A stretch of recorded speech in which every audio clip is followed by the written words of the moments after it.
உங்களை சுற்றி இருக்கிறவங்க எல்லாருமே நீங்கள் தோற்கணும்னு நினைக்கிறாங்க. அதில் அவங்க மிகப்பெரிய சந்தோஷத்தை தேடுறாங்க. அவங்களுக்கு அளவுக்கு அதிகமான ஆனந்தம். வெற்றி பெறும்போது நீங்கள் நினைக்கிறீங்க அவங்க சந்தோஷமாக இருக்காங்கன்னு. சத்தியமாக கிடையாது. பெற்றவங்களை தாண்டி எங்கேயுமே இல்லை. கூட பிறந்தவங்களும் கிடையாது. அதனால் புரிஞ்சுக்கோங்க, யாருமே கிடையாது. நீங்கள் தோற்று நிற்கணுன்றது தான் அவங்க லட்சியம். நீங்கள் தோற்கிறது தான் அவங்க விரும்புகிறாங்க. பேருக்கு சொல்கிறதெல்லாம் உண்மையாயிடாது. பேருக்கு வருத்தப்படுறதெல்லாம் உண்மையாயிடாது.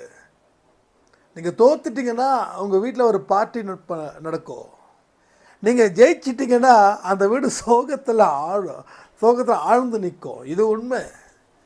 கமெண்ட் பண்ணுறீங்களா? எத்தனை பேர் இதை நான் ஃபீல் பண்ணியிருக்கேன்னு சொல்லுங்கள். ஏன்னா இங்கே நிறைய பேருக்கு தெரிஞ்சுக்கிட்டோம். இன்னமும் நம்ம சில பேர் அப்பாவி